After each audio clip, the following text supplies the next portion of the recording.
Kita menengok sejarah sebentar, sejarah tentang peperangan. Perang besar tentunya, perang yang melibatkan ribuan orang bertempur. Sejak zaman peradaban manusia, sejak 2500 tahun sebelum Masehi hingga saat ini. Ketika diakumulasi, memang ternyata hanya wilayah tertentu yang memang hobinya perang. Bahkan kalau dibandingkan dari warna kulit dan wilayah keadaan bangsa tersebut hidup, maka dapat disimpulkan memang kehidupan alamnya keras. Ketika kebutuhan akan makanan, kebutuhan akan tempat tinggal, dan wilayah tersebut terganggu, perang pasti terjadi. Bangsa dan wilayah paling banyak perang adalah Eropa. Kalau diakumulasi, ada 5.000 perang lebih selama 4.500 tahun ini. Dan 55% perang itu ada di wilayah Eropa. Atau juga ada unsur Eropanya di wilayah lain di seluruh dunia. Wilayah Tiongkok atau Asia Timur, kemudian Asia Barat, wilayah Arabia dan Persia adalah nomor 2 terbanyak, sekitar 28%-an. Sisanya menyebar rata. Afrika, Asia Tenggara, Amerika Latin.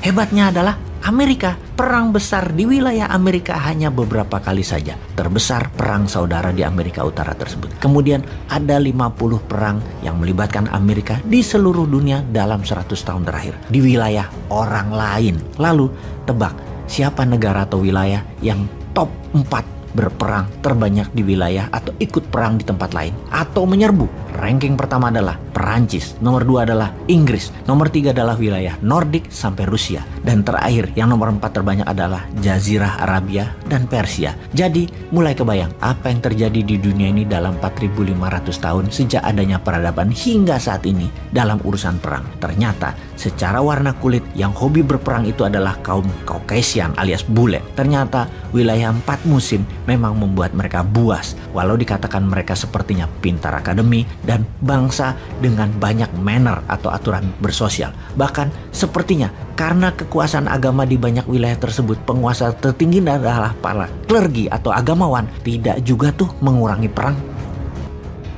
Jadi ketika dunia menjadi pintar, menjadi manner, bahkan kesannya beragama, ternyata perang tetap saja dilakukan. Kali ini kita tidak membahas hal yang berbau psikis atau kejiwaan, juga spiritual. Banyak yang pintar urusan itu, biarlah itu ranah mereka. Kita membahas apa peluang ke depan bagi bangsa Indonesia, di mana kita termasuk bangsa yang sedikit perangnya. Yang paling banyak di wilayah Nusantara adalah perang-perang kecil di beberapa wilayah kerajaan tua seperti Salakadomas, Kutai, dan lain sebagainya. Hingga kerajaan-kerajaan yang menyebar, dan saat ini ada tersisa 70 kesultanan. Bahkan dalam catatan sejarah Indonesia, kerajaan tersebut cepat sekali berganti. Bahkan ada yang kurang dari 10 tahun sudah hilang. Jadi bagaimana bangsa Indonesia untuk bisa menjadi negara bangsa yang besar ke depannya? Mempunyai peradaban pengendali dunia. Jadi kita harus belajar dari apa yang pini sepuh nenek moyang kita lakukan.